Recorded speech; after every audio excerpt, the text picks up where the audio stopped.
Hello guys, welcome back to study. This is Dheeraj Kumar. देखो, English air force का ना बड़ा इजी होता है। ये मैंने बोल दिया, बहुत लोग भड़क गए होंगे, कैसे कैसे बोल सकते हो। बहुत सारे लोग तो कह रहे हैं सर हम पिछले 2-3 बार अटैम्प्ट दे रहे हैं, इंग्लिश में 4-5 नंबर से आ ही नहीं रहे। इस टीचर का हमने पेड कोर्स लिया था। देखो, किसका आपने पेड कोर्स लिया था उसका भड़ास अगर मेरे पास निकालोगे तो आपकी बेवकूफ़ी होगी। आपने कहाँ से पढ़ा? देखो, इंग्लिश ग्रामर तो मैंने जो टॉप 200 रूल्स फ्री में पढ़ाए थे यूट्यूब पे पिछली बार और उसके पिछली बार। देखो, पिछली बार का ही याद कर लो, अगर कोई बच्चा होगा पिछली बार तो एक सिंगल ग्रामर का क्वेश्चन ऐसा नहीं होगा जो उस रूल से बाहर आया होगा। मैंने 200 ही पढ़ाए थे। इवन 200 भी नहीं पढ़ाए थे मैंने, टॉप 50 ही पढ़ाए थे। बाकी उसमें से तो 150 प्रीपोजिशंस डाल दिए थे मैंने। बाकी ग्रामर्स के रूल जो थे 85 थे, और पूरा का पूरा दम ग्रामर का रूल्स वहीं से सेम टू सेम छप रहा था। इस चीज़ का मैं दावा करता हूँ। अगर किसी को लगता है मैं झूठ बोल रहा हूँ तो मैं आपको पीडीएफ सेंड कर दूंगा टेलीग्राम पे। वैसे मैंने फ्री पीडीएफ सेंड की थी, वो टॉप 200 वाली। देख लेना आप लोग, अगर क्वेश्चन आपको याद हो तो। ठीक है। बहुत सारे बच्चे हमारे ऐसे थे जो 20 में से 21-22 स्कोर करे थे। नॉर्मलाइजेशन की वजह से उनका एक्चुअल स्कोर था 20 में 20। नॉर्मलाइजेशन की वजह से 1-2 नंबर बढ़े तो किसी का 20 में 21-22 स्कोर हो गया था। ठीक है। तो ओवरऑल बात किया जाए कि इंग्लिश 20 में स्कोर 20 करना नॉर्मल बात है, कोई बड़ी बात नहीं है। ठीक है ना। आजकल के सीन में जो एयरफोर्स का ग्राम मतलब सीन है पूरा नॉर्मल है। रीज़न क्या है ना, इसके अंदर पूछा ही जाता है बड़ा बेसिक सा क्वेश्चन। मैं आपको टिप्स दे रहा हूँ, ट्रिक्स दे रहा हूँ, कुछ इंपॉर्टेंट चीज़ें बता रहा हूँ इस वीडियो में। आप बस उन चीज़ों को फॉलो कर लो, लिख के ले जाओ। अगले 2-2.5 महीने तक अगर कंटिन्यू फॉलो करते हो तो आपका इंग्लिश बहुत बढ़िया होने वाला है। बट हाँ, टाइम देना पड़ेगा। रेगुलर 3 से 4 घंटे आपको देने पड़ेंगे। 3 से 4 घंटे कंटिन्यू नहीं देना होता है, बीच बीच में गैप देना होता है। उन सब चीज़ों के बारे में डिस्कस करूंगा अभी के अभी। बट उसके पहले अपनी थोड़ी सी जानकारी दे दूं। देखो, अगर आप हमारी पेड बैचेज में पढ़ना चाहते हो, पिछली बार की पेड बैचेज का स्क्रीनशॉट मैंने भेजा था। बहुतों का रिजल्ट हुआ था, किसी का 44-45 वाई ग्रुप में था। ठीक है, इंग्लिश में भी उसी में था, 20+ मार्क्स थे बहुत लोगों के। रागा में भी बम्पर मार्क्स थे उनके। ठीक है, रागा में 30 में 30 तो बहुत कोई का नहीं आया था। ठीक है, इवन मेरे को नहीं याद है कि किसी किसी का 30 में 30 आया था। बट उन्होंने टाइम कम दिया था, हो सकता है इंग्लिश पे ज़्यादा टाइम दिया हो। तो ऑब्वियसली एक चीज़ ऐसा हो जाता है किसी का वीक। ठीक है, तो इंग्लिश में 20 में 20 स्कोर कर लो। रागा में अगर हम 20 भी स्कोर करें हमारा तो 40 नंबर हो जाएगा। नॉर्मलाइजेशन में बढ़ घट के हमारा ऑब्वियसली हो जाएगा कम। ठीक है, तो ये सब चीज़ है। तो आप हमारी पेड बैचेज ज्वाइन करो, जस्ट 600 रुपीज़ की है। इसके अंदर कंप्लीट चीज़ें पढ़ाई जाती है, चाहे वो इंग्लिश हो, चाहे वो रीजनिंग हो, चाहे मैथ हो, चाहे जीके हो। रागा के अंदर math reasoning English math reasoning GK आता है, करंट अफेयर मिक्स करके। और साथ ही साथ इस पेड बैच के अंदर हम लोग टेस्ट सीरीज वगैरह भी दे देते हैं, ऑनलाइन टेस्ट सीरीज पीडीएफ दे देते हैं। 25 टेस्ट सीरीज देते हैं अभी फिलहाल में, ओल्ड वाली, और नई टेस्ट सीरीज ऐड की जाएंगी। तो इसको ज्वाइन करने के लिए आप A to Z study app को डाउनलोड करो, लिंक डिस्क्रिप्शन में है, और पेड बैच को ज्वाइन कर लो। अगर पेड बैच में अगर कुछ समझ में ना आए कि कैसे ज्वाइन करना है, या फिर बाई करने के बाद कुछ समझ में ना आए तो व्हाट्सअप करके पूछ लो 7279047787 पे।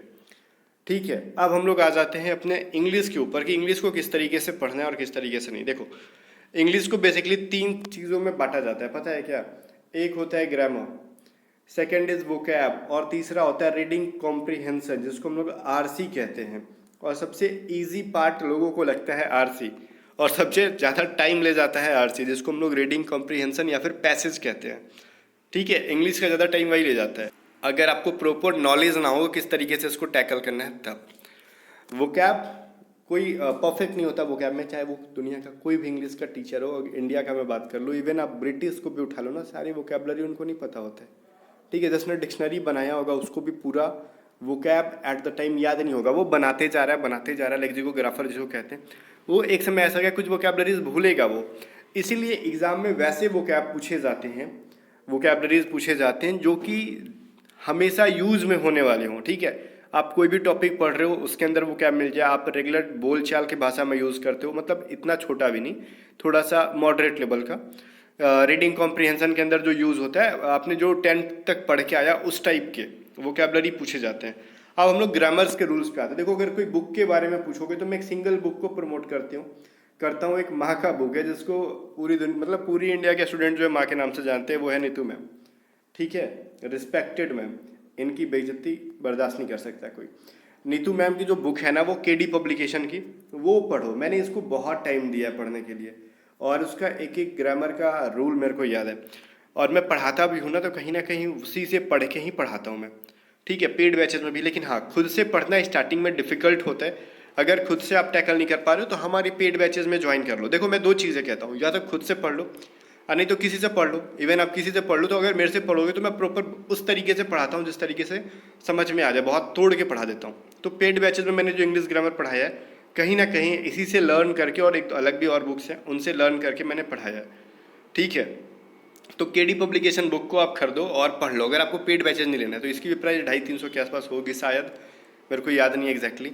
और प्रैक्टिस के लिए भी इसके अंदर कंप्लीट प्रैक्टिस सेशन भी रहते हैं ग्रामर्स के रूल के बाद। ग्रामर्स रूल पढ़ने के बाद आप उस बुक को कम से कम 3 बार पढ़ो बढ़िया से और प्रैक्टिस करते जाओ, बहुत अच्छे से समझ में आ जाएगा। उसके अंदर देखो वोकैबलरी भी होती है, कोई पेड प्रमोशन नहीं है, मैं अलग अलग बुक के भी नाम बताते रहता हूँ, कोई पेड प्रमोशन नहीं है, आप लो ना लो कोई फर्क नहीं पड़ेगा, ठीक है। बट मैं जो चीज़ें इंपॉर्टेंट मैं बता देता हूँ। वोकैबलरी भी उसके अंदर होती है, तो वोकैब को पढ़ने का तरीका मैं बताता हूँ। देखो दिन में आपको एक ग्रामर के टॉपिक को पढ़ना है, ग्रामर का एक जो है ना पूरा चैप्टर पढ़ना। अगर आप पढ़ रहे हो मान लेते हैं टेंस, और ये मत पूछना ना कौन कौन से टॉपिक इंपॉर्टेंट है, वो लास्ट टाइम में डिस्कस करते हैं। अभी के लिए सारे टॉपिक्स इंपॉर्टेंट है, प्रॉपर टाइम है हमारे पास, तो बढ़िया से पढ़ो। 3 से 2.5-3.5 घंटा दो अभी इंग्लिश पे, तो बिकॉज वेजेट ज़्यादा है इनका, 20 नंबर है तो 20 में 20 स्कोर करना है तो टाइम देना पड़ेगा। एक ग्रामर के चैप्टर को अगर रेगुलर पढ़ोगे बढ़िया से, उसके साथ में जो प्रैक्टिस सेशन दी गई हैं उनको बनाओगे, ग्रामर खत्म करने के साथ ही प्रैक्टिस सेशन को करो उसी टाइम, ताकि बाद में भूलो मत, ठीक है। उसी टाइम रूल माइंड में सेट हो जाएगा, ठीक है। तो ये काम हो गया ग्रामर का।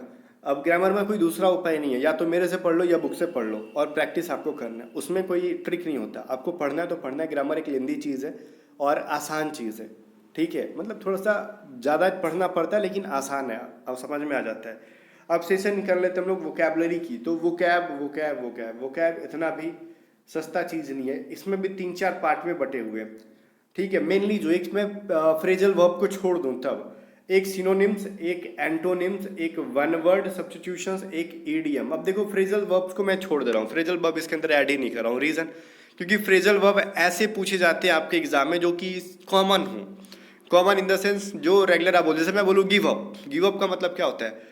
कोई चीज़ से छोड़ देना, हार मान जाना, त्याग देना, ठीक है।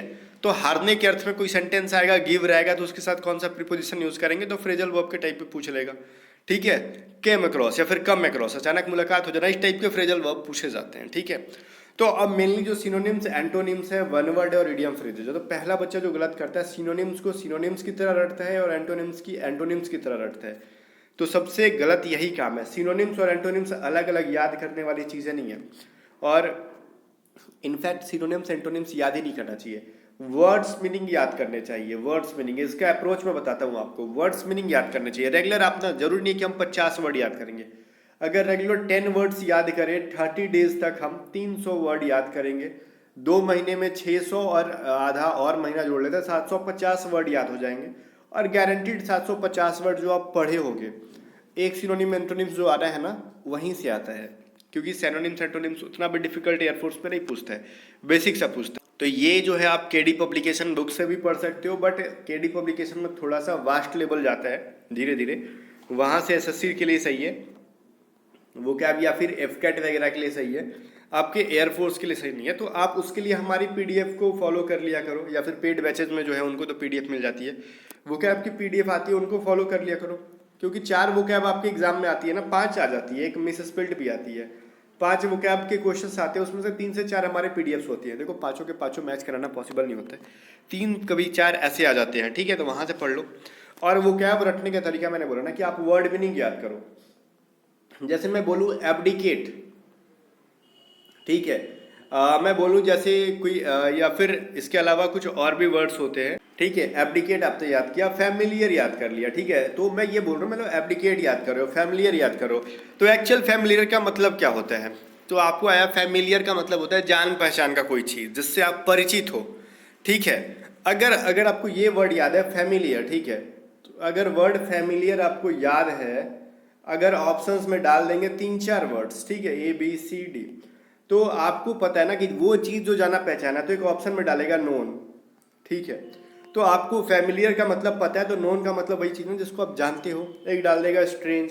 तो इस तरीके से याद करो, ठीक है। वर्ड्स के हिंदी याद करा करो, ना कि सिनोनिम्स टू एंटोनिम्स और एंटोनिम्स टू सिनोनिम्स, वैसे कंफ्यूजन होगा और आप प्रॉपर माइंड में रख नहीं पाओगे। देखो सिनोनिम्स एंटोनिम्स बनाने की तरीका एक होता है, जैसे कोई वर्ड है तो ए बी सी में से 3 जो ऑप्शंस होते हैं ना, जनरली छांटने का तरीका ये होता है, एक जो सही आंसर होगा वो एक्चुअल अलग होगा।